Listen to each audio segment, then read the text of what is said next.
Les doy un saludo muy especial. Deseo que estén muy bien, que se cuiden mucho, que estén disfrutando también de un espacio de pronto diferente, que estén aliviados juntos con sus familias. Y pues en nombre del Cuerpo Habla, del colectivo artístico El Cuerpo Habla, el Semillero de Investigación, de la Facultad de Artes de la Universidad de Antioquia, les damos un saludo muy, muy fraternal. Yo me atribuí como el honor de presentar a Juan Fernando Pérez. Juan Fernando Pérez ha sido una persona muy especial en mi vida, entonces yo quería presentarlo hoy. Juan Fernando Pérez fue profesor de la Universidad de Antioquia, es un profesor jubilado en el departamento de psicoanálisis, pero también en la Facultad de Artes. Yo me acuerdo que daba un seminario muy bello sobre el deseo y yo fui una de las tantas que tuvo el privilegio de estar en ese seminario. Y de ahí he seguido como también todo su recorrido. Juan Fernando es miembro de la Asociación Mundial de Psicoanálisis y obviamente de la nueva escuela lacaniana aquí en Medellín, que tiene también muchas sedes por todo el mundo y ha escrito y ha estado en en muchos múltiples, no tendríamos aquí el tiempo de agradecerle toda su escritura, toda su palabra, toda su generosidad. Yo sí quiero agradecerle, darle un abrazo y agradecerle su generosidad al estar aquí con nosotros. Esto es parte de un proyecto de investigación, de un colectivo que lo hemos llamado Reverberar, Arte y Acontecimiento. Esta investigación es financiada por el Ministerio de Ciencias, Tecnología e Innovación de Colombia y está también atravesado y está recorrido en la carne y en el cuerpo y en la sangre de mucha gente, entre ellos la Casa Benet de Brasil, aunque María Martina está en este momento en Portugal. A ellos los saludamos con un abrazo porque por aquí veo a Pilar. Está también la SAP, la Academia Superior de Artes de Bogotá, de la Universidad Distrital Francisco José de Caldas, me disculpan, estoy nerviosa, y ahí está el grupo Pasarela, dirigido por Sonia Castillo, que también está en este proyecto tan hermoso. A toda la gente del Cuerpo Habla, un abrazo, un gracias por estar aquí, un gracias por creer. Y también está la Corporación Artística Imagineros, por ahí vi a Julio, que es también de la Corporación Artística Imagineros, a Soraya, que también sé que quiere y admira mucho al profesor Juan Fernando.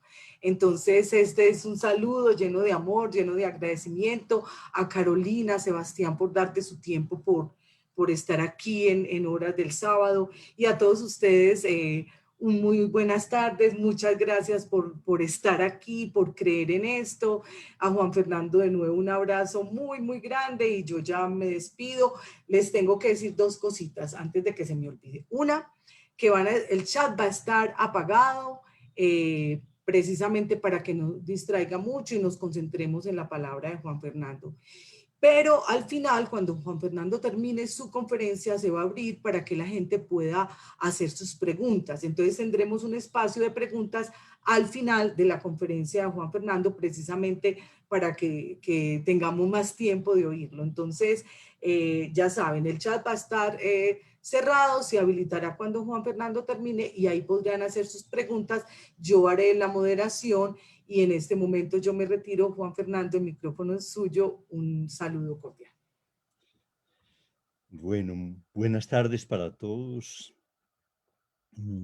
Después de esa presentación tan cálida de Ángela, me siento doblemente comprometido, desde luego.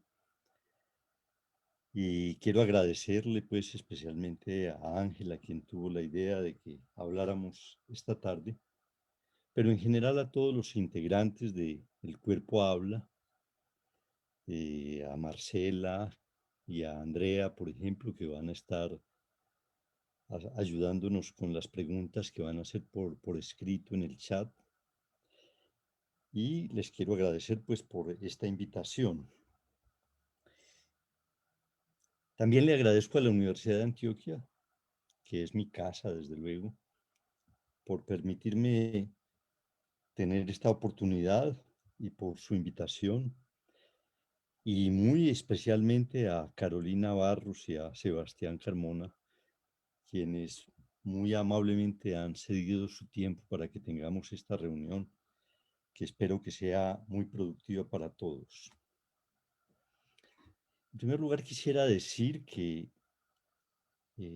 del tema que tenemos para hoy, es decir, acontecimientos, psicoanálisis y arte, tendré que condensar diversas ideas, pues dada la complejidad y extensión que tiene este tema, pero a pesar de esa condensación, espero ser lo suficientemente claro para que podamos precisar ideas que nos permitan también tener una discusión productiva. Pensé que sería oportuno para introducir el tema comenzar por narrarles una pequeña historia.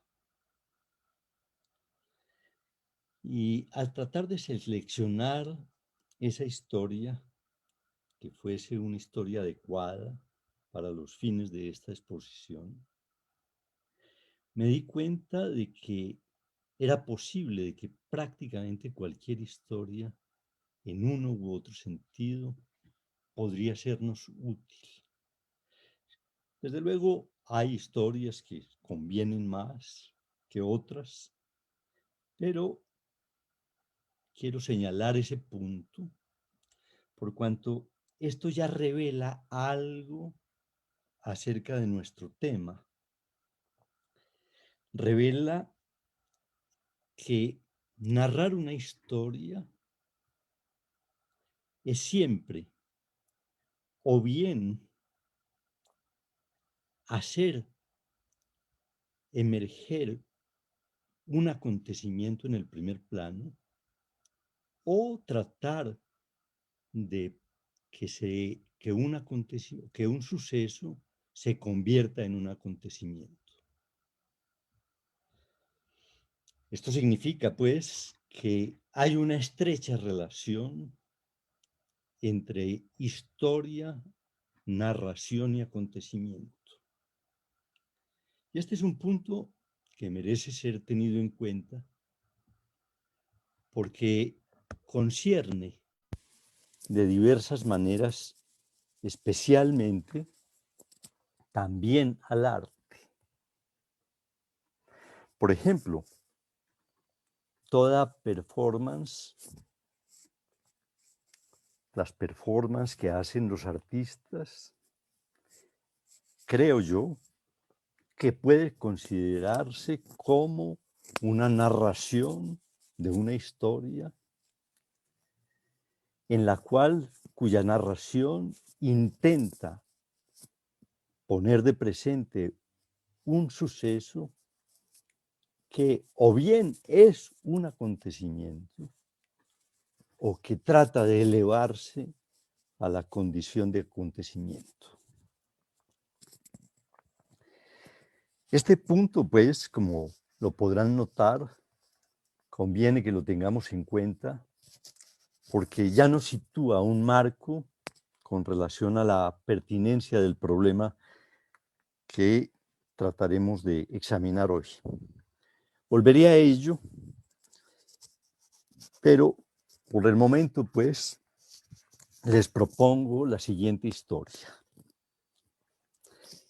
He seleccionado un mito, o más propiamente un fragmento de un mito. Y ustedes saben que los mitos, cuando sabemos oírlos, pueden enseñarnos muchas cosas. Para esta oportunidad seleccioné un mito procedente de la antigüedad grecolatina. Es la historia de Diana y Acteón, que tal vez todos conozcan, ya que se trata de un mito bastante conocido. Y lo es por el interés mismo que la historia presenta, por la historia de estos dos personajes y por las múltiples elaboraciones y discusiones que se han dado en torno al mito en el pensamiento occidental. Es posible reconocer, por ejemplo, empezando por los griegos y los latinos, y hasta nuestros días, que se han producido multitud de análisis y de discusiones en torno a este mito. Por tanto, voy a referirme y a tener inclusive como referente esta historia, y para el efecto permítanme recordárselas. Para no olvidar detalles, voy a leerla. Diana, o Artemisa, según la versión griega del mito, que era la diosa consagrada a la castidad, estaba bañándose desnuda en el bosque, rodeada de las ninfas que siempre le acompañaban. De repente, Acteón,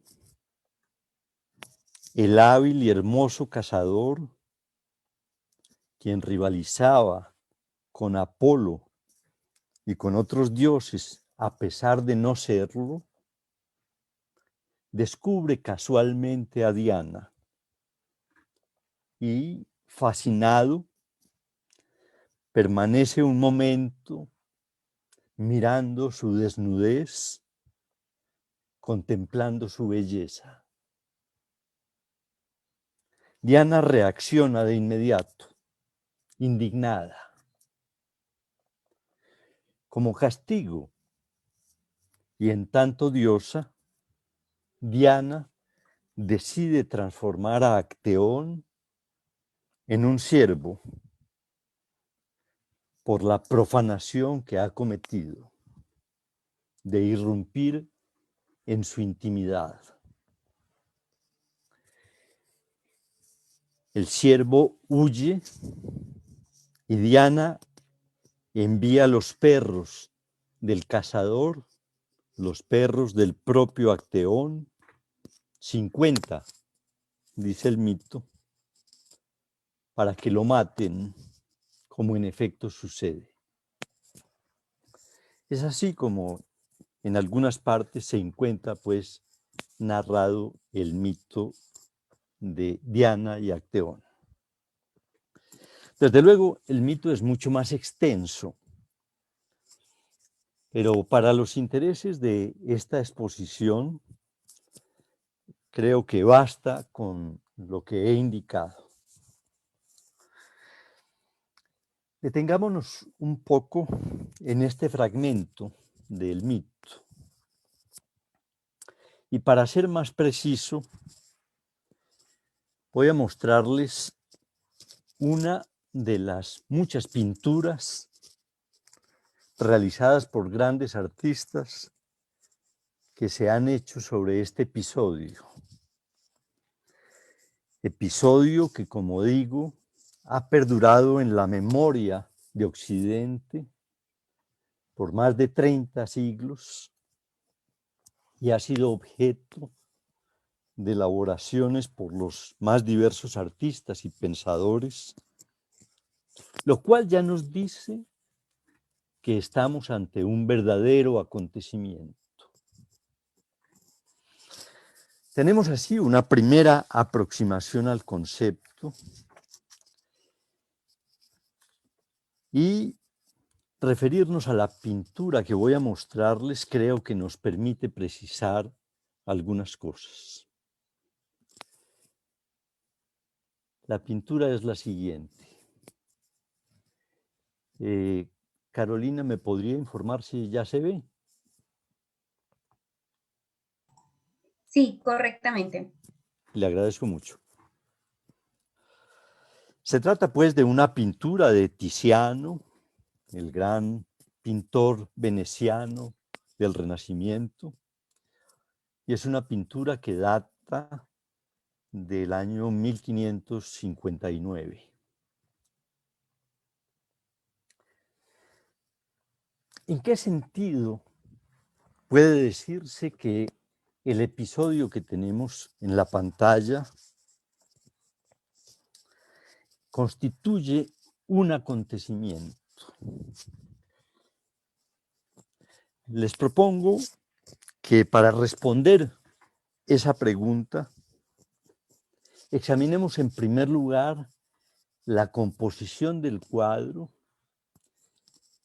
que equivale en cierto sentido a examinar la estructura o la descripción que nos hace el mito. Como ustedes ven,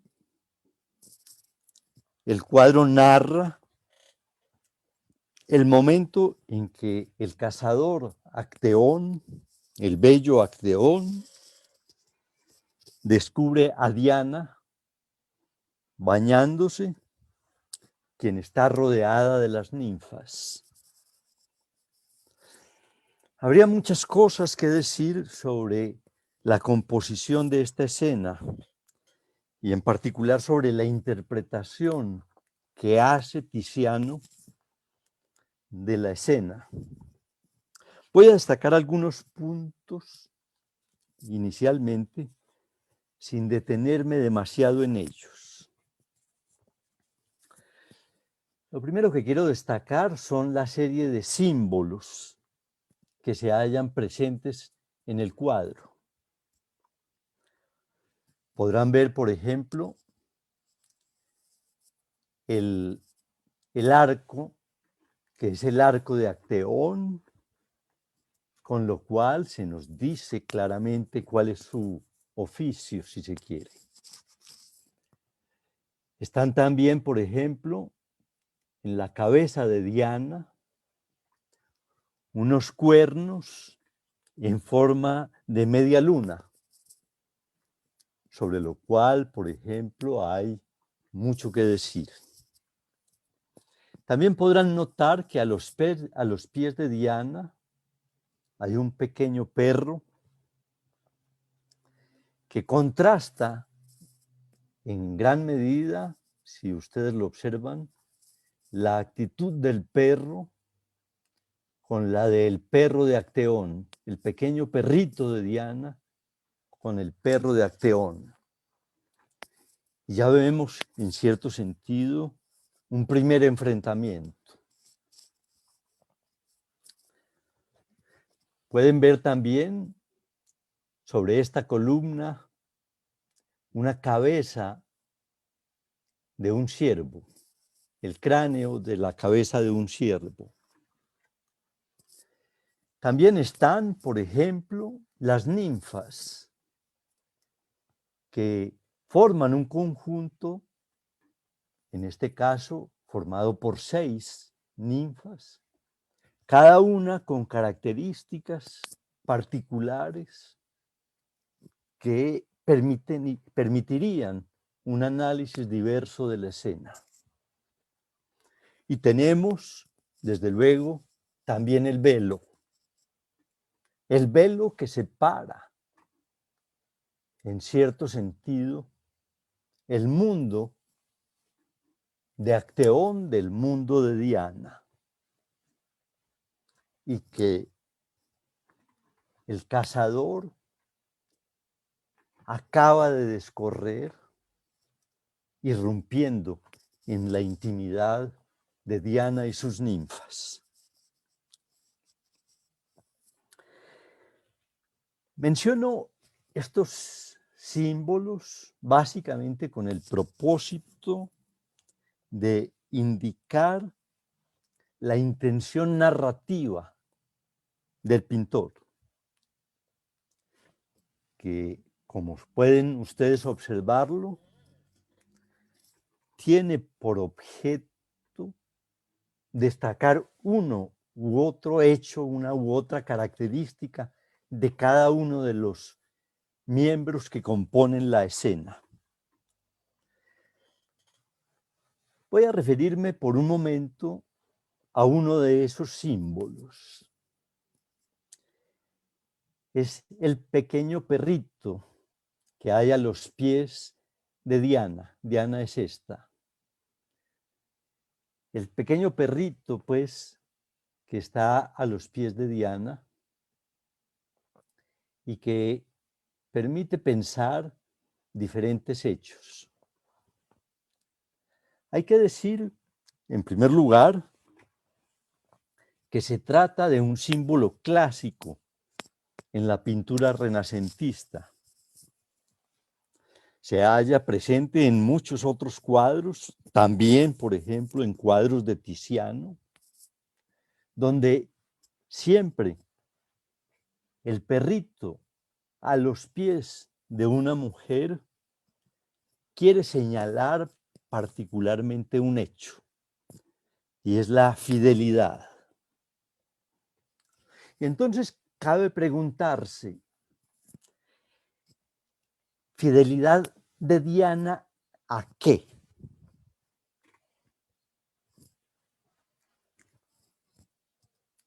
La respuesta creo que el mito nos la da. A aquello a lo cual ella está consagrada, es decir, a la castidad. Y la agresividad notoria del perrito señala bien que la irrupción de Acteón no es bienvenida. De esta manera ya comienza a destacar el pintor,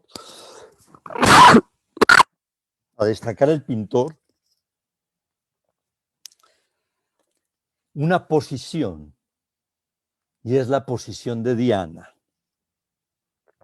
Es decir, que ella está consagrada a honrar la castidad. Como podrán reconocer, este punto es clave. Es clave para la comprensión tanto del cuadro como en general del mito y en particular para aquello que nos interesa, es decir, al por qué esta escena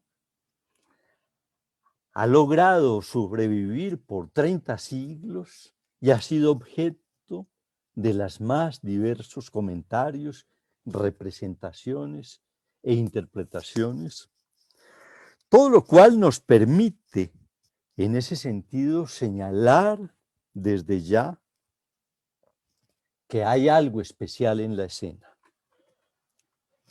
No puedo detenerme en el examen de todos los demás aspectos de la escena, pero creo que ustedes, al menos así lo espero, van reconociendo de alguna manera la naturaleza del problema que está en juego. Voy a cerrar la muestra de la escena del cuadro de Tiziano y voy a continuar mi exposición. Tomemos ahora otro plano que se nos muestra también en el cuadro. Como ustedes en ese sentido podrían haberlo notado, se pone allí de relieve un hecho, tal vez conviene que lo vuelva a mostrar. Creo que conviene, sí, ciertamente que lo muestre nuevamente.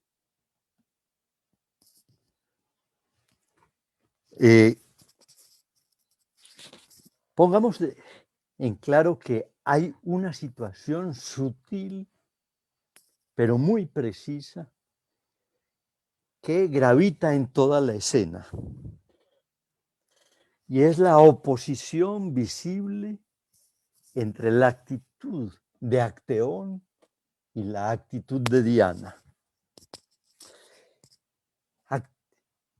Oposición de actitudes de los dos que, perdón,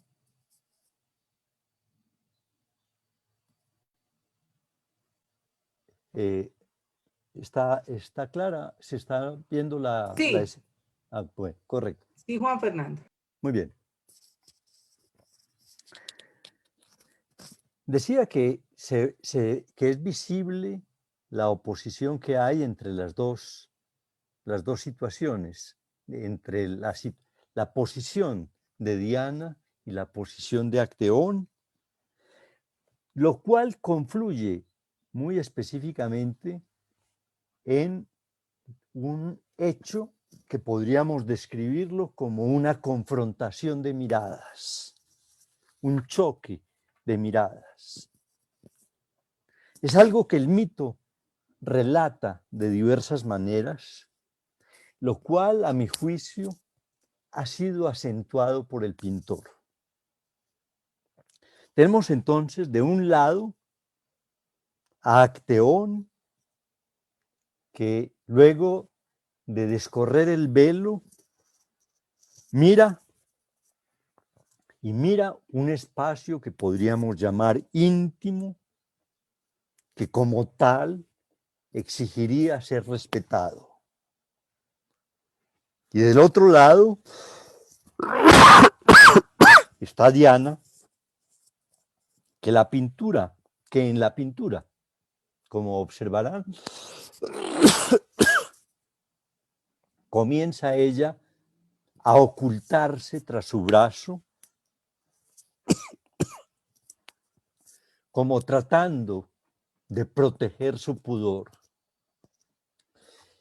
Inclusive alguien me hacía notar, no sé si en un examen más preciso del cuadro podría notárselo, que Diana se halla sonrojada.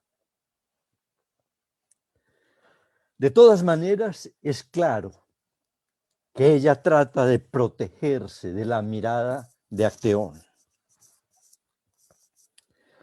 y que mira al cazador de una manera severa e implacable. Deja de esta manera traslucir su enojo, lo cual será la respuesta, será el anticipo a la respuesta que ella tendrá por la profanación que ha cometido aquel hombre impúdico. Ahí está la clave del problema que les propongo que intentemos entender y que nos permite formular la pregunta acerca del por qué ha perdurado en la memoria de Occidente esta escena. Podemos decir, a mi juicio, que se trata del choque de dos posiciones ante la sexualidad, evidentemente.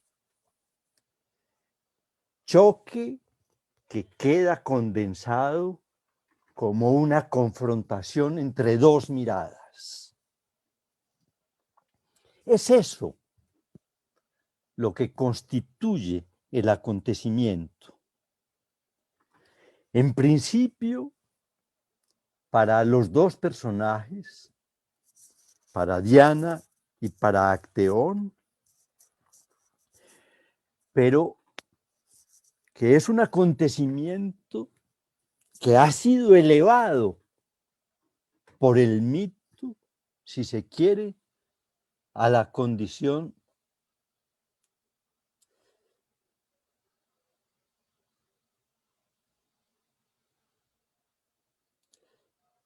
Voy a interrumpir un momento.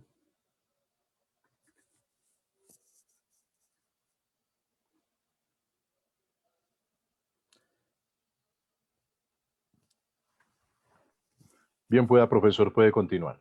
De acuerdo.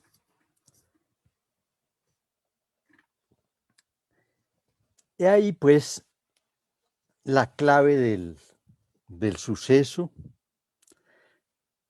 que nos permite considerar por qué esta escena ha sido elevada por el mito a la condición de acontecimiento. Les propongo que intentemos entender más precisamente lo que acabo de señalar. Es decir, que intentemos entender por qué este episodio adquiere el carácter de acontecimiento, al punto que el pintor y tantos más que ya he señalado han inmortalizado la escena y que también esta ha llegado hasta nuestros días, subrayando siempre uno u otro aspecto de la escena. Y cuando digo que ha sido objeto de estudio por pensadores y estudiosos de diferentes épocas y de diferentes problemas, me refiero, por ejemplo, a autores como Aristóteles o como Ovidio, o como pensadores más contemporáneos como Sartre, por ejemplo, o como Lacan, o como algunos de sus discípulos, quienes han subrayado reiteradamente la importancia de entender esta escena como un acontecimiento. ¿Qué es pues lo que hace posible que la llamemos de esa manera? Volvamos al mito. Tenemos a un hombre osado, un cazador. Este hecho no es indiferente para comprender el mito, ya que también Diana lo es.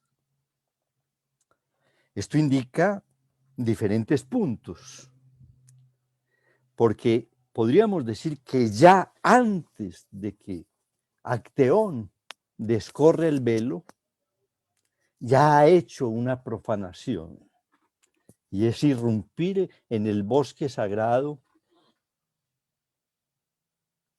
¿Debo interrumpir nuevamente? Listo, profesor. Bueno, gracias. Es curioso lo que nos sucede, porque en cierto sentido está sucediendo en vivo algo de ese mismo orden, y es una irrupción que profana algo. Hay un Acteón en la escena, pero no vamos a tratarlo como Diana. Vemos cómo se configura pues el mito, como la confrontación entre un hombre osado, un hombre impúdico y una mujer casta que ella misma goza de lo mismo que goza él, que podríamos decir es la caza, la cacería, pero que además ella goza de un poder que le confiere su condición de diosa. El mito, al reconocer este hecho, propone que sea tenido en cuenta esta situación por los humanos. Esto es, que hay allí algo importante de la sexualidad humana que conviene notar. ¿Qué? Me parece evidente que los elementos que el mito intenta resaltar y hacer notar son los de la curiosidad ante la intimidad y la transgresión de un sujeto ante esa intimidad. ¿No reconocen ustedes allí historias vividas por ustedes como hombres o como mujeres en algún momento de su vida? ¿No reconocen allí historias de diferente tipo que incluso en nuestro tiempo han hecho surgir movimientos de mujeres que, como Diana, se han levantado contra muchos que actúan como verdaderos acteones. La escena pintada por Tiziano no recoge un momento que va mucho más allá de la anécdota y que se refiere más bien a una situación que marca de una manera profunda la vida de hombres y mujeres y que por lo tanto como tal merece ser llamada un acontecimiento. Creo que señalar lo anterior nos impone que intentemos definir qué entendemos propiamente por acontecimiento. Voy a proponerles primero una definición genérica del término y luego propondré otras consideraciones acerca del término cuando éste adquiere el estatuto de concepto en varios campos. La definición más corriente que existe, que se encuentra en diversos diccionarios, como el de la Real Academia Española de la Lengua, es esta: hecho o suceso, dice la RAE, hecho o suceso que reviste una cierta importancia. Eso es para la RAE un acontecimiento. Es una definición quizás un poco elemental y general, que tal vez exige algunas precisiones.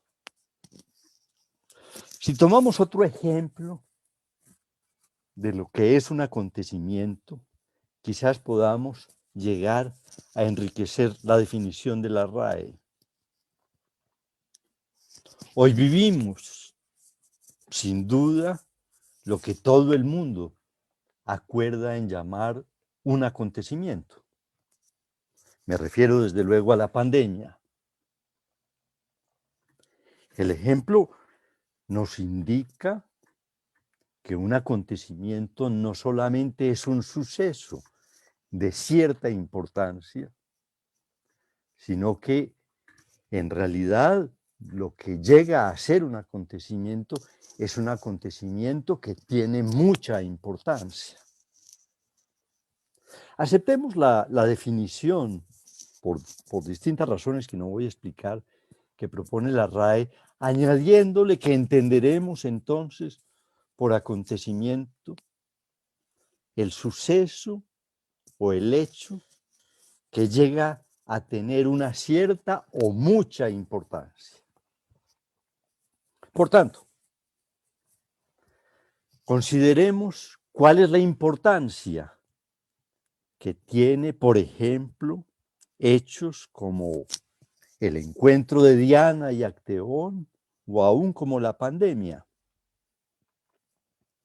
Si hacemos el contraste entre los dos ejemplos que he mencionado, el de la pandemia y el encuentro de Diana y Acteón, nos damos cuenta que los acontecimientos son de muy diferentes tipos, lo cual habla que el acontecimiento depende también de la posición de quien se refiere al mismo.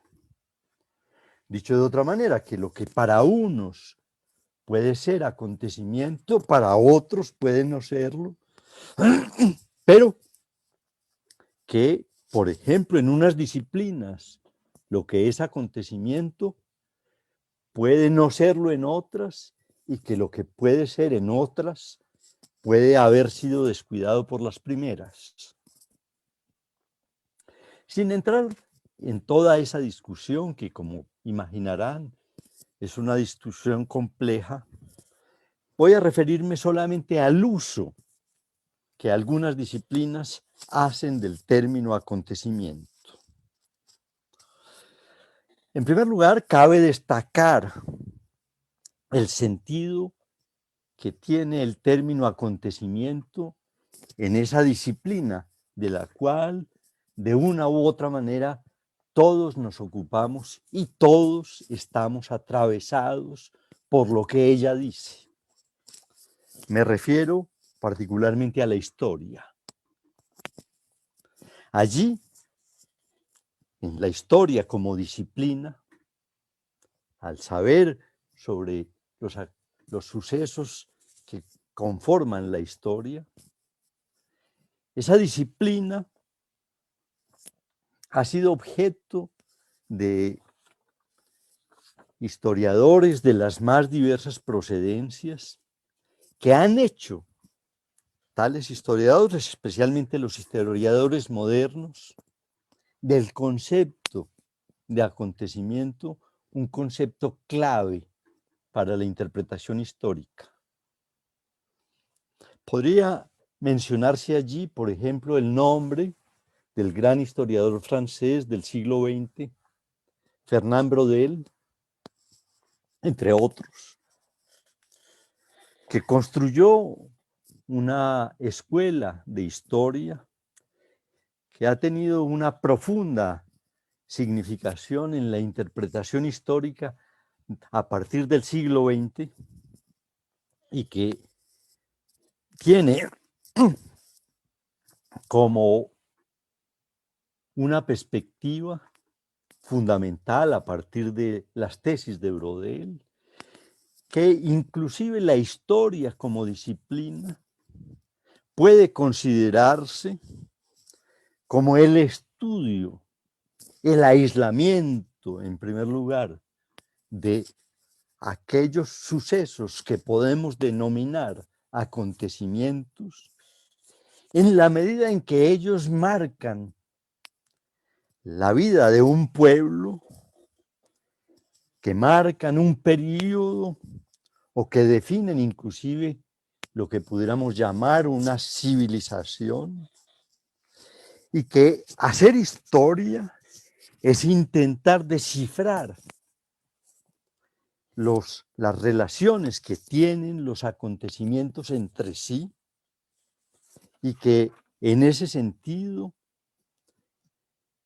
la función del historiador es establecer las relaciones que tienen entre ellos y poder en ese sentido establecer cuál es la influencia que tienen estos en el curso de un proceso histórico determinado.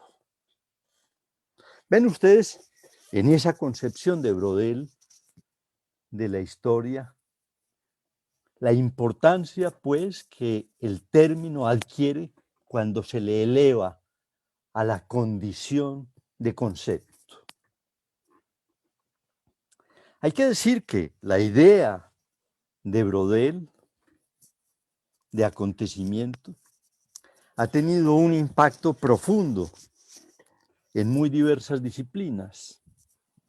Por ejemplo, en la etnología, con Levi Strauss, por ejemplo, quien fue un amigo cercano desde la juventud de Braudel, o en la arqueología, o en la prehistoria, y también en el psicoanálisis.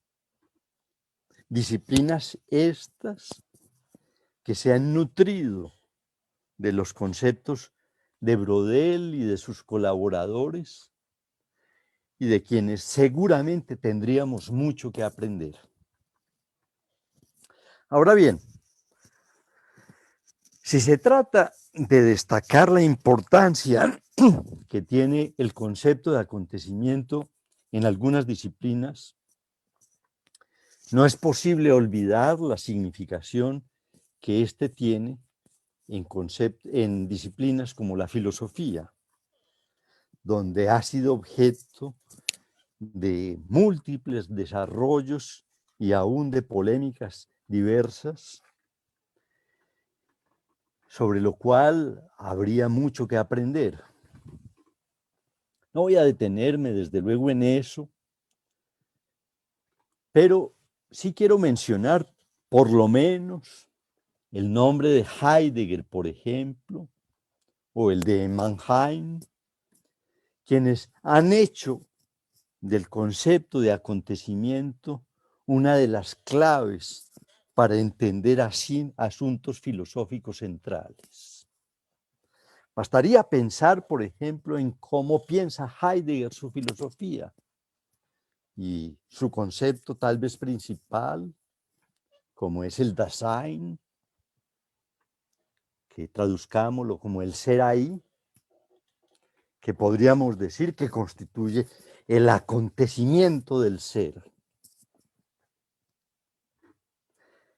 Digo esto para destacar que en la filosofía el concepto, pues, de acontecimiento tiene una profunda significación. Y Heidegger, por ejemplo, le consagró un año completo de su curso al estudio del concepto. Creo que tenemos así situada, en forma ya más precisa, la importancia que tiene el concepto para la comprensión de hechos múltiples. Hecho que permite pensar cuál es el uso que el concepto adquiere en psicoanálisis. Porque hay que decir que en psicoanálisis, tal vez a partir de la influencia específica de Brodel, adquirió un estatuto de concepto específico con Lacan que vale la pena que hagamos alguna mención de ello. Permítanme decir para, especialmente porque aquí no todo el mundo es ilustrado en psicoanálisis, recordarles o decirles que Lacan es un importante psicoanalista francés del siglo XX y quien creó una escuela de psicoanálisis, de la cual, por ejemplo, me siento parte de ella, y que los estudios de Lacan constituyen hoy por hoy quizás la base fundamental del desarrollo teórico del psicoanálisis y de la práctica analítica de nuestro tiempo, por lo menos en la orientación que podríamos llamar lacaniana. Me refiero pues al concepto de Lacan relativo al acontecimiento y muy específicamente a un término que seguramente tiene interés, por ejemplo, para el trabajo de El cuerpo habla, y que tal vez inclusive fue lo que motivó que hiciéramos esta reunión. Me refiero al concepto de acontecimiento de cuerpo de Lacan, término o concepto mejor, que señala una problemática fundamental, crucial, de la subjetividad humana. Lo primero que quiero decir al respecto es que Lacan toma esta expresión de acontecimiento de cuerpo de un gran poeta romano, Lucrecio particularmente, quien lo utilizó por primera vez en su gran obra de la naturaleza de las cosas. Y allí, quien quiera indagar, podrá explorar, especialmente en el libro primero de la naturaleza de las cosas, el uso que hace Lucrecio del término o de la expresión acontecimiento de cuerpo, de donde Lacan se inspira para moldear su concepción a la luz del psicoanálisis del mismo. ¿Qué significa en Freud, en Lacan, acontecimiento de cuerpo? Como quizás todos pueden saberlo, Freud construyó su teoría y su práctica a partir del reconocimiento que en la vida de los seres humanos, por ejemplo, en la infancia, hay ciertos momentos que son determinantes en la estructuración de la subjetividad. Es decir, que hay ciertos momentos que determinan que seamos lo que somos, que yo sea Juan Fernando y no Pedro. Y esa singularidad que hace que yo sea quien soy, es pues algo que a juicio de Freud mismo está determinado por la vivencia de ciertos momentos fundamentales de la vida, que si bien Freud no los llamó acontecimientos, es evidente que la idea ya está en él. Habló de hechos y sucesos que marcan por una u otra razón la vida de un sujeto. Todos conocemos algunos de ellos. Por ejemplo, el destete, que para un niño, según el psicoanálisis, constituye un verdadero acontecimiento y marca inclusive buena parte del curso de su vida. Y así como este, hay otros muchos. Por ejemplo, el control de esfínteres, es decir, transformar una relación con el cuerpo, que es una relación que podríamos llamar espontánea, en una relación que se tendrá que ser voluntaria y que exige ese control, inclusive una transformación muy profunda del cuerpo, por cuanto unos músculos que son involuntarios tienen que transformarse en músculos voluntarios. Es un acontecimiento de cuerpo. O, por ejemplo, el reconocimiento que un sujeto haga de la diferencia de los sexos. Es decir, que el mundo humano está organizado a partir de la diferencia de los sexos. Y observen que yo hablo de diferencia de los sexos y no hablo de género. Habrá otra ocasión quizás de situar ese punto. Son todos estos acontecimientos que por lo demás podrán pues reconocer ciertamente que se trata de acontecimientos relativos al cuerpo. Si piensan en el descubrimiento de la diferencia de los sexos, podríamos decir que en cierto sentido la historia de Diana y Acteón la pone de presente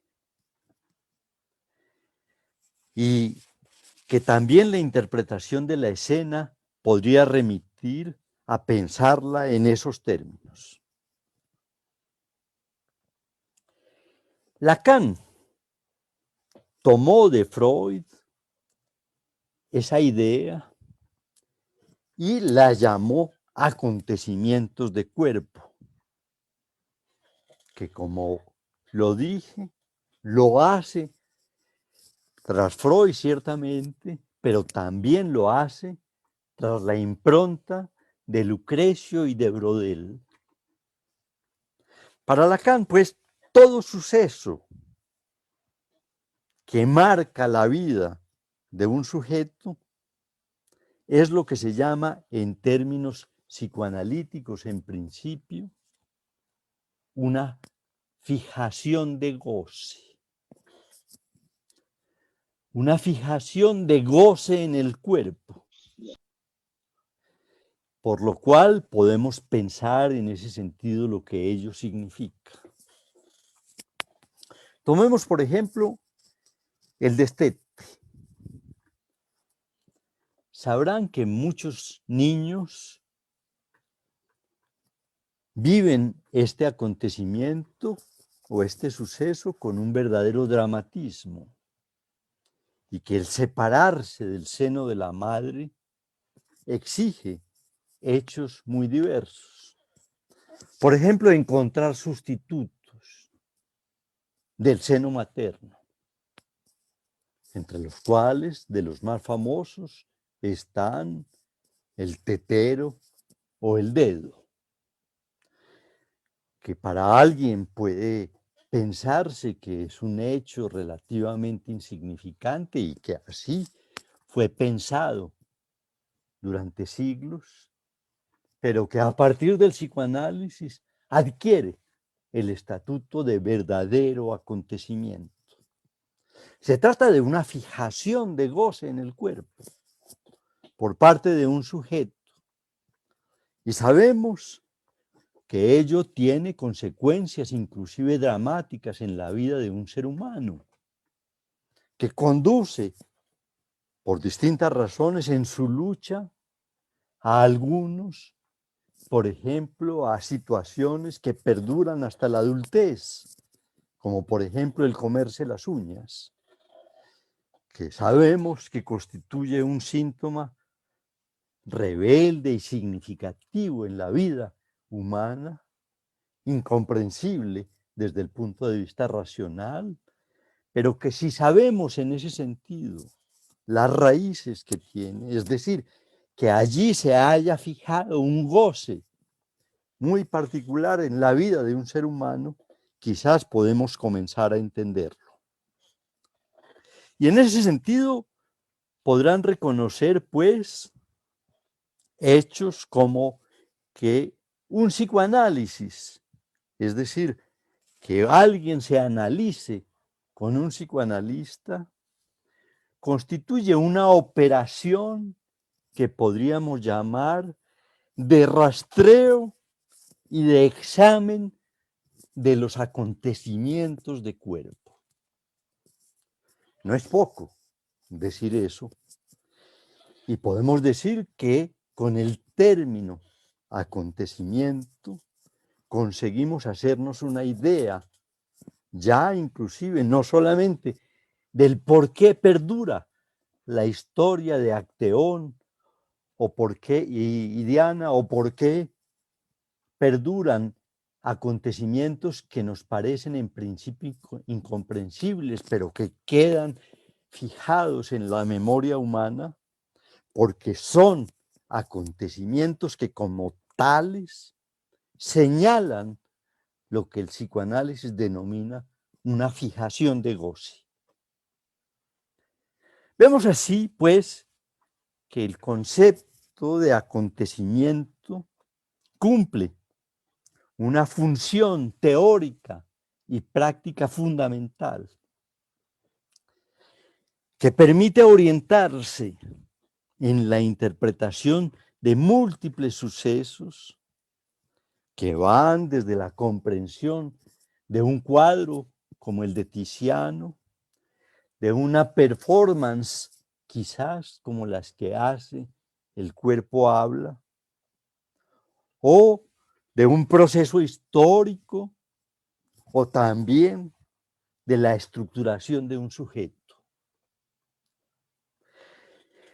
Espero que con las ideas que les he propuesto les haya permitido reconocer la significación de la importancia de este suceso, de este concepto, perdón, y cómo el concepto de acontecimiento va desde el psicoanálisis hasta el arte, y en ese sentido nos permite seguramente reconocer puntos de enlace entre las dos disciplinas.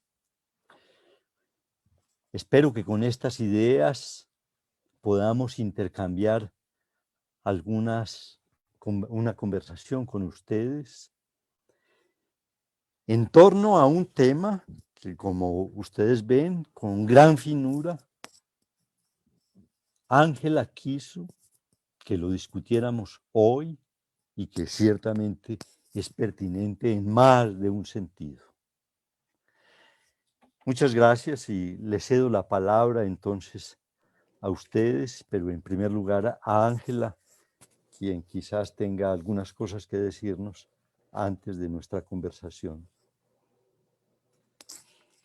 Muchas gracias, Juan Fernando. Es de verdad muy enriquecedor y obviamente que nos llena de preguntas y nos llena como de ideas también para nuestro trabajo, precisamente en ese acontecimiento del cuerpo, que nosotros a veces le decimos el acontecimiento de la carne, pues esa carne, ese cuerpo que hay veces para algunos de nosotros. Quisiera notar que en cierto sentido usted tiene razón, porque es que el término carne es un término que tiene una muy importante tradición y que tiene una tradición que es de una parte una tradición religiosa y que es una tradición nada despreciable para la comprensión de lo que es el cuerpo, porque el cuerpo no es el organismo, el cuerpo es una maquinaria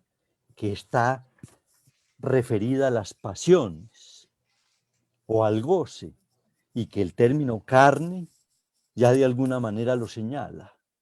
Por lo tanto, creo que usted tiene razón cuando destaca el término de carne, que repito, hace parte de una larga tradición que comienza seguramente en la religión cristiana especialmente, pero que llega hasta la filosofía y podemos decir, por ejemplo, que filósofos como Husserl o como otros han hecho del concepto de carne un concepto fundamental para entender el cuerpo en la medida en que el cuerpo de esa manera lo encontramos referido no solamente al funcionamiento de una maquinaria, sino a las pasiones que en ese sentido la carne produce. Sí, claro, y Merleau-Ponty también lo apunta, como usted Claro, bien lo dice. sí, Por aquí, Merleau-Ponty se inspira en Husserl para ello, ¿cierto? obviamente, por aquí, Juan Fernando, tenemos varias preguntas. Desde el Facebook, Henao Amaru dice que Lucrecio toma el concepto de acontecimiento del cuerpo de Gorgias. Es como un apunte que hace, pero ¿De quién? también hace ¿De una quién? ¿De de quién? Gorgias. Ah, de Platón. Sí, Del Gorgias de el Platón. Ah, Gorgias de Platón, sí. no sabía Pero eso. también, ¿ah? No lo sabía. Creí que era original de Lucrecio y era en un artículo que leí al respecto, creí que era original de Lucrecio. Ah, pero es un dato excelente, excelente y voy a buscarlo en el Gorgias. Y también nos pregunta cómo se relaciona la serie complementar y la noción de acontecimiento. ¿La Esa serie es qué? una La serie, complementar. Aquí, ¿cómo la se serie. relaciona la serie complementar y la noción de acontecimiento? Él lo escribe en el Facebook. De pronto, si nos está oyendo, que nos aclare un poquito la pregunta. Pero también por aquí en el chat, Juan Fernando, tenemos, podríamos, dos preguntas muy interesantes. Podríamos hablar entonces en algún caso de acontecimiento de cuerpo colectivo, la hace Alonso José, acontecimiento de cuerpo colectivo, me parece muy interesante. Y también todo acontecimiento debe contener una irrupción. Esa pregunta la hace Simón Foronda, integrante del Cuerpo Habla. Las dos nos parecen muy interesantes precisamente porque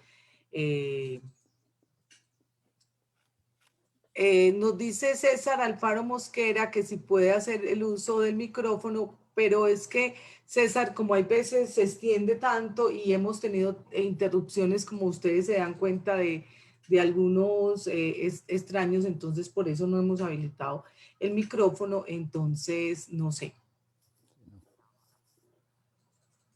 Pero Juan Fernando, entonces le damos la palabra y ya después decidimos ese asunto, ¿cierto?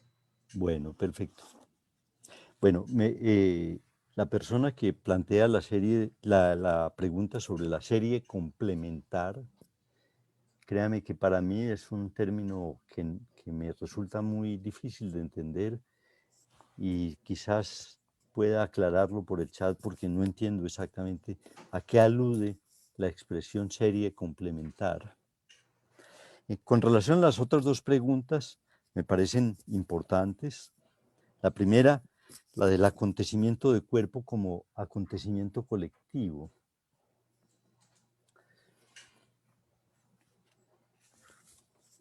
Quisiera precisar dos cosas.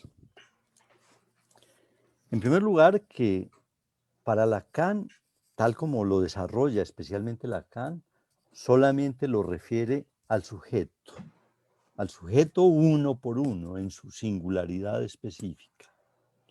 Sin embargo, la pregunta me parece que merece la pena pensarse, por cuanto podríamos pensar en fenómenos colectivos, voy a mencionar uno, en fenómenos colectivos que son verdaderos acontecimientos de cuerpo colectivos.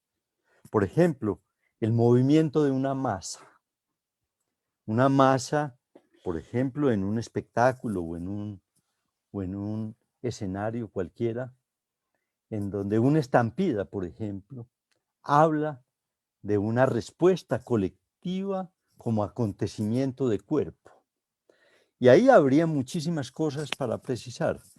Sin entrar a especular demasiado, solamente señalo que me parece que sería pertinente hablar más bien de fenómenos colectivos que podrían ser en ese sentido entendidos bajo la idea de que allí hay acontecimientos en los cuales el cuerpo tiene una significación colectiva. Porque el cuerpo no solamente es un hecho que concierne a quien lo tiene y a quien lo vive, sino que es ante todo un escenario que presentamos para el otro. Y la relación del cuerpo con el otro es decisiva y que obviamente la podemos en ese sentido considerar desde muchos puntos de vista. Pero ciertamente la pregunta creo que destaca un plano del problema que, si bien no está considerada en el psicoanálisis, que yo sepa explícitamente, sí de todas maneras señala un punto que me parece que es pertinente. En cuanto al segundo término, a la segunda pregunta, es decir, si el acontecimiento de cuerpo implica necesariamente la irrupción y, si me permite la expresión, a la manera de Acteón, tal vez, ante Diana.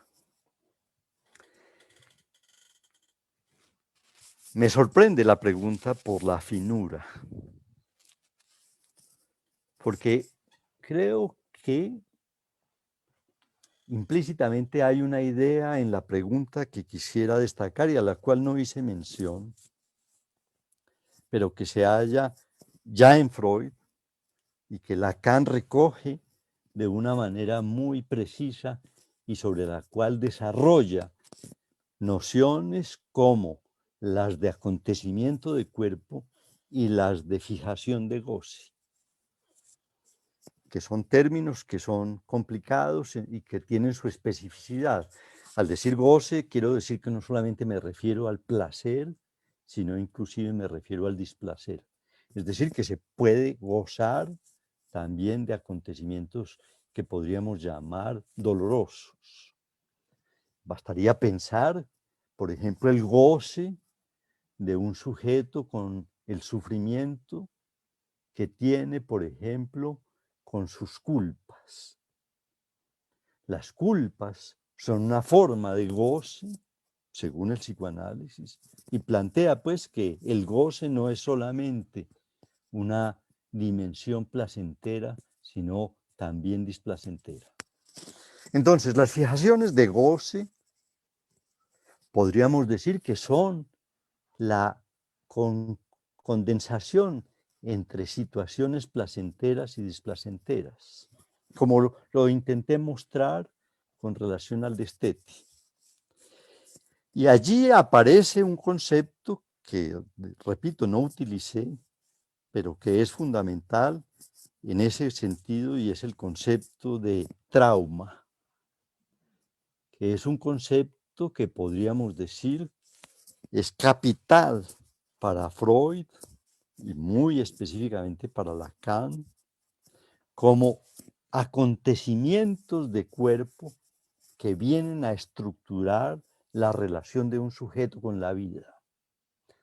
Si se piensa, por ejemplo, en los acontecimientos de cuerpo que he señalado, o algunos más, que son considerados por el psicoanálisis, como por ejemplo el destete, o como por ejemplo el control de esfínteres, o como por ejemplo el descubrimiento de la diferencia sexual, podríamos decir que en cada uno de ellos hay un trauma, es decir, una irrupción de algo que el sujeto vive de alguna manera como algo inesperado, y que es justamente por esa irrupción, para usar el término de quien hace la pregunta, que podríamos decir que se produce esa conjunción entre el displacer y el placer como una fijación de goce. Por lo tanto, para responder más específicamente la pregunta, se podría decir que en todo acontecimiento de cuerpo hay una irrupción. Tal vez tengamos otras preguntas, Ángela. Sí, Juan Fernando. Henao Amaru aclara la pregunta, entonces nos dice, lo de la pregunta es el tema de la unidad entre ontogénesis y filogénesis en el acontecimiento del cuerpo. Muchas gracias. La pregunta va dirigida sobre el fenómeno de casación del síntoma, entendiendo en Freud la serie complementar. Dice sobre la unidad entre ontogénesis y filogénesis para construir los canales de fijación. Entonces, ¿cómo esto se puede ver desde la noción de acontecimiento? Yo me refiero a que Lucrecio, y también aclara, en el Georgias el histórico, no en el diálogo de Platón. Entonces, tampoco la entendí bien porque... El Georgias es el historiador. Sí. Y por aquí dice Vital Gozo, podríamos pensar los acontecimientos como manifestaciones, y Leifer podría entenderse el adorno de la carne como acontecimiento, y Sofía Bocanegra porque todo suceso que marca la vida de un Perdón, ¿me sujeto. repite la última? Leifer incluso trabaja con la moda, aquí lo tenemos que decir. Entonces, claro, la pregunta de Leifer es completamente desde su lugar de vida. Podría entenderse el adorno de la carne como acontecimiento, ¿cierto? No sé si habrá tiempo, pues porque ya empiezan a haber muchas preguntas. ¿Y por qué todo suceso que marca la vida del sujeto es una fijación de goce? Yo creo que esa pregunta la acabas de responder, Juan Fernando. No sé si te voy diciendo cada una o si haces también un lugarcito con todas esas preguntas. Yo me disculpo con la persona que alude a Georgias, pero sigo un poco perdido con relación a la pregunta. No logro situar la relación que hay entre la ontogénesis y la filogénesis, y la mención con Freud y su relación con el acontecimiento.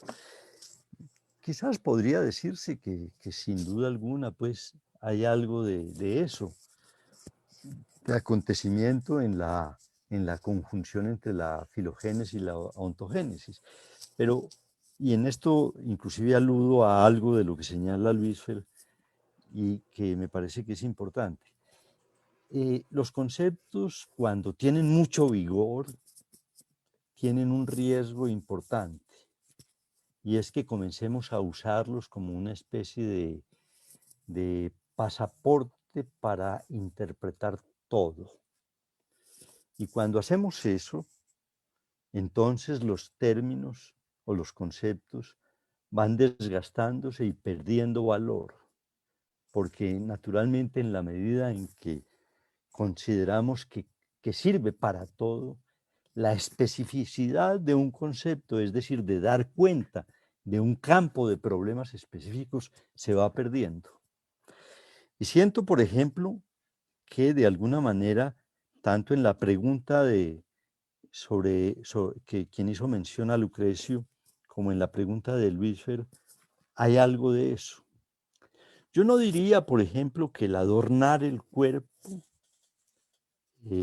sea un acontecimiento, sino particularmente en un momento específico, que justamente es aquel que aparece en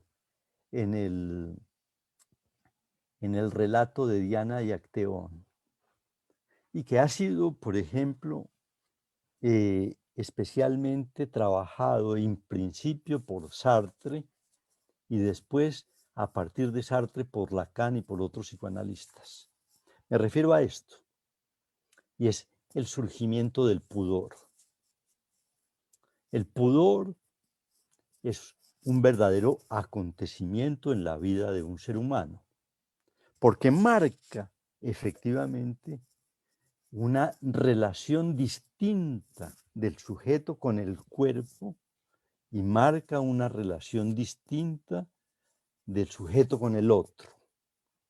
El pudor, que constituye un sentimiento muy profundo y fundamental de la vida humana, que en ocasiones es posible ponerlo entre paréntesis, por ejemplo, en momentos de intimidad, pero que cuando se sale de ese espacio, que podríamos llamar la intimidad, el pudor se convierte en un acontecimiento fundamental de las relaciones con el otro y con el cuerpo. Por lo tanto, para responderle a Luis Fer, diría yo que en ese sentido el adorno de la carne es acontecimiento cuando señala el surgimiento del pudor.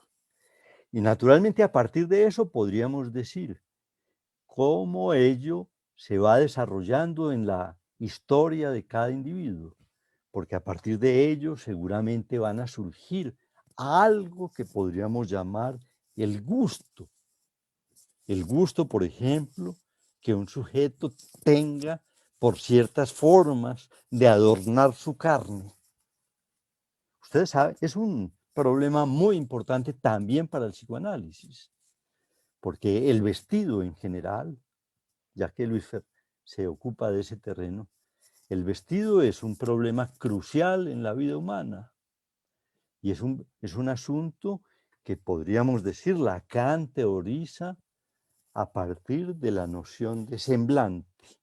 Es decir, cada uno necesita, voy a ser laxo en los términos para ser más claro, todo ser humano necesita, digámoslo así, ciertas apariencias para presentarse. Yo no hablo de igual manera, por ejemplo, en una charla como esta, que cuando me refiero a unos niños, cuando hablo con niños. Es decir, que para cada ocasión yo elijo una forma, una apariencia, un semblante, dice Lacan, particular que define mi relación con la vida. Y en ese sentido el vestido es uno de los semblantes fundamentales de la vida. Yo diría, por ejemplo, hay estudios psicoanalíticos sobre el vestido, porque el vestido tiene una resonancia muy importante en fenómenos llamados psicopatológicos, que van desde, por ejemplo, el fetichismo hasta verdaderas configuraciones de formas de goce particulares de los sujetos. No solamente el fetichismo, sino, por ejemplo, situaciones como el travestismo u otros parecidos, en los cuales justamente el vestido y las prendas y la significación particular de la prenda de vestir adquiere una dimensión especial. Así que el tema que toca Luis Fer es un tema que es crucial y que pone de presente la significación que ello tiene. Tal vez con esto le respondo a lo que me pregunta. Juan Fernando, hay muchísimas preguntas, le cuento. Ave Por María. aquí Tenemos 8 minutos. ¿Cómo relacionar el concepto de acontecimiento con el tema del tiempo en psicoanálisis? Lo menciono específicamente por las huellas némicas, por el pasado y la memoria en el análisis, pero principalmente por la retroacción de los recuerdos, acontecimientos constantemente reelaborados y reinterpretados en la experiencia del presente. Juan Rafael Ruiz pregunta, ¿qué opinas del aislamiento social como acontecimiento del cuerpo y cómo despierta respuestas singulares en diferentes sujetos y diferentes estructuras? Dios mío, muy interesante todo. ¿Podría ampliar, por favor, un poco la relación entre acontecimiento y la mirada como objeto? Bueno, ahí leo unas. César Alfaro Mosquera comenta, muy interesante la conferencia. Considero que cabe hacer una precisión en el análisis que hace Juan Fernando sobre el cuadro de Tiziano, y es que no hay 6 ninfas, sino 5 y una esclava. Y esa distinción no es menor porque la esclava es principalmente la sombra de Diana. Interpretación que nos pondría en el camino del mito relatado por Plinio el Viejo en su Historia Natural sobre el origen de arte. También tengo la necesidad de mencionar a Klosowski en el análisis del mito de Diana en relación con el acontecimiento. Eso es muy interesante, sí. Bueno, vamos con las 3. Con las 4 que me ha hecho. Sí, Juan Fernando, yo creo que sí, tendríamos que cerrar, aunque este joven que ha escrito en el Facebook también dice que serie complementar sirve para entender el trauma, lo digo por los seminarios del profesor Mauro, él lo quiere aclarar. Acontecimientos sociales inscritos en el desarrollo del individuo que permite que una situación, acontecimiento, se convierta en un trauma, es decir, en una fijación de goce, y yo creo que debemos parar por ahí porque es que hay muchas... Bueno, acontecimiento, tiempo y memoria.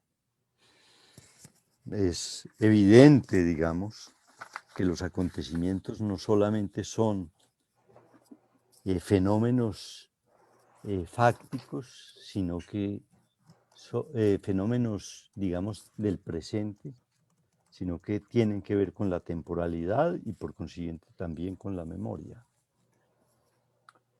Al respecto podría simplemente recordar un punto que es un punto capital de la construcción de Freud y de Lacan, y es que en Freud hay un punto muy especial que Lacan recoge y que va a desarrollar muy ampliamente, y es que la relación con el tiempo no es una relación del sujeto con el tiempo, especialmente a partir de un cierto momento, no solamente es una relación lineal, sino que es una relación que también podríamos llamar retroactiva. Quiero decir con esto que no solamente la relación con el tiempo implica para el sujeto humano pensar en lo que está sucediendo o en lo que vendrá, sino que a partir de lo que sucede, podríamos decir que se reinterpreta el futuro y el pasado, perdón. Y el pasado en ese sentido adquiere en un momento determinado incluso la significación de verdadero acontecimiento que no lo tuvo en el momento en que ocurrió. Ello es un punto muy importante y es que está condensado en el concepto de retroactividad que desarrolla tan precisamente Freud, pero que también Lacan se ocupó del mismo dándole una dimensión adicional nueva. Digo esto pues que es el marco donde se podría situar la pregunta y que admitiría otros desarrollos, pero que quizás con ese punto lo pudiera en ese sentido responder por ahora. Con relación a la pregunta de Juan Rafael, me parece que Juan Rafael, al referirse a las formas distintas del aislamiento, las formas distintas en que es vivido el aislamiento, por ejemplo, en la pandemia, me parece que apunta particularmente a señalar un hecho, y es un hecho de una enorme significación para el psicoanálisis, y que lo podemos ver muy claramente en la pandemia, y es que un acontecimiento se torna tal para los sujetos, particularmente a partir de la singularidad de cada uno. Yo podría ilustrar eso de múltiples maneras. Por ejemplo, conozco las dos posiciones antagónicas frente al aislamiento, es decir, de personas que sufren muchísimo con el confinamiento y personas que a la inversa se hallan enormemente cómodas con el confinamiento. Eso significa que un acontecimiento no es en sí mismo, sino a partir de la singularidad, y que es necesaria esa singularidad para que ello adquiera la significación que tiene para cada uno. Es un problema muy importante, el que destaca Juan Rafael, pero quizás con estos elementos podríamos señalar por lo menos un fragmento de respuesta. Con relación a la pregunta acerca del acontecimiento y la mirada, no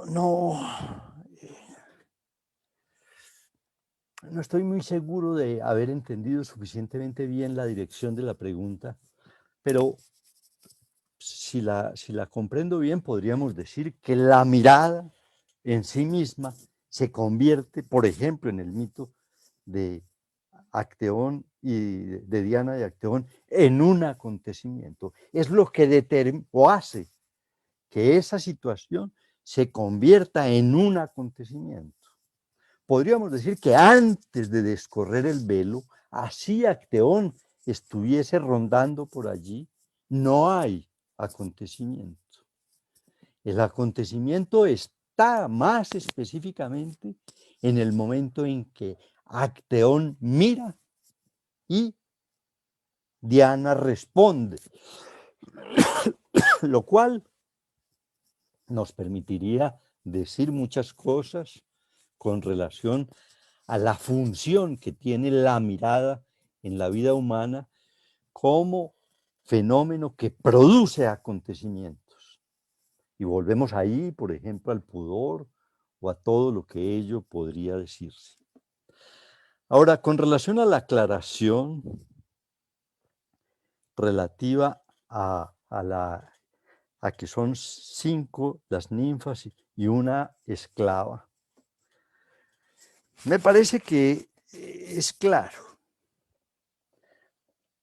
Es claro que se trataría, y de hecho, pues lo interpreta como la sombra, la condición de esclava como la sombra de Diana. Yo no me atrevería completamente a descartar la idea de que hay en la esclava una ninfa, a pesar de que se hable de la esclava. Y lo digo particularmente por una razón histórica y una razón que es compleja y que admitiría una discusión muy larga. Y es el surgimiento de la esclavitud moderna y por lo tanto de la esclavitud de los africanos por parte de los europeos. Hay que decir que la esclavitud existió en Europa durante muchos siglos, pero fue una esclavitud a lo que podríamos llamar a una escala menor, y era una esclavitud que no era una esclavitud de africanos. La esclavitud de africanos se produce más o menos con el nacimiento de la modernidad. es decir, más o menos contemporáneo de Tiziano. Y es a partir de ese momento que se va a desencadenar en Europa ese gran comercio, que es el comercio de esclavos, que para algunos, como quizás lo sepan, va a determinar o va a convertirse en el negocio por excelencia de la sociedad capitalista y que va a determinar la acumulación de capital que va a desencadenar posteriormente la revolución industrial. Es decir, que el esclavismo no es cualquier cosa. Tiziano presiente la significación de la esclavitud con la inclusión de esta esclava en la escena. Lo es, efectivamente. Ya había en Italia, por ejemplo, esclavas negras. No estoy muy seguro. Pero dejémoslo por ahí, porque quizás el problema exigiría una discusión más amplia de la simple interpretación a partir de una posición que en nuestro tiempo es difícil, y es suponer que efectivamente ya había una conciencia racista muy definida en Occidente en ese momento, por cuanto el concepto de raza es un concepto más tardío en Occidente y eso admitiría otras discusiones. Muy bien, con eso espero haber respondido algunas preguntas. Y se quedaron se quedaron algunas sin responder. Qué bueno, Juan Fernando, que la gente quedó tan inquieta, tan entusiasmada, que estuvo todo el tiempo tan concentrada, porque el nivel de deserción fue muy, muy, muy bajo, y algunos ya me habían dicho que incluso se tenían que ir pues antes porque tenían otros compromisos. Reiteramos el agradecimiento a la Facultad de Artes, a Carolina, a Sebastián, a todos los del Cuerpo Habla, pero también queremos resaltar la importancia de la presencia de la gente que está en este momento en la investigación, Reverberar Arte y Acontecimiento, como son el colectivo Pasarela, también de la Universidad Distrital Francisco José de Caldas, y obviamente de la Academia Superior de Artes de Bogotá, la SAP, la Casa Benet Domingo de Brasil, la Corporación Artística Imagineros, y obviamente el Semillero del Cuerpo Habla. Juan Fernando, le queremos dar muchas, muchas gracias.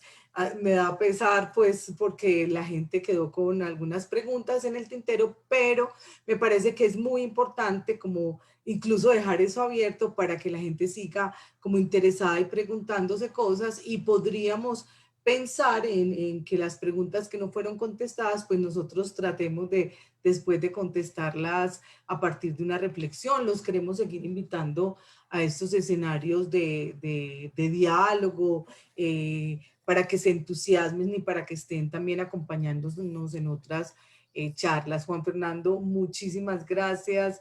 Se nos pasó el tiempo, todo el mundo aquí me está escribiendo incluso en el WhatsApp que muy interesante la conferencia, que querían que siguiera, que hay muchas cosas que inquietan. Qué bueno, Juan Fernando, que se logre ese interés y esa inquietud de las personas por saber más, por interrogar, por hacer un diálogo. Bueno, Juan Fernando también tiene un escenario de trabajo los sábados a las 3, entonces yo no sé si vale la pena hacerle propaganda con la nueva escuela lacaniana. Hay unos seminarios abiertos muy interesantes, hay que inscribirse antes, pero también es muy rico que sepan que Juan Fernando siempre está también dispuesto a la charla y a compartir su saber con la comunidad. Entonces, Juan Fernando, muchísimas gracias a los de comunicaciones de la Facultad de Artes, muchísimas gracias a ustedes por permanecer, por resistir, muchísimas gracias por cuidarse, y lo que dice Juan Fernando también es muy importante. Hay que cuidarse para seguir resistiendo, y esto también tiene que ver con un acontecimiento pues del propio cuerpo, de la carne. Gracias a todos, un abrazo solidario, un abrazo de resistencia, un abrazo colectivo. Bueno, bueno, hasta luego, permítame Juan Fernando. Permítame darle los agradecimientos a usted muy especialmente por su interés en que tuviéramos esta charla. Quiero agradecerle muy sinceramente a Carolina y a Sebastián que tan generosamente nos han apoyado por parte de la universidad para realizar este acto, y a Marcela y a Andrea, quienes estuvieron atentas a las preguntas. Les repito mis agradecimientos. A todos muy amables por su asistencia y espero que tengamos ocasión alguna vez de volver a vernos. Hasta pronto. Hasta luego, muchas gracias.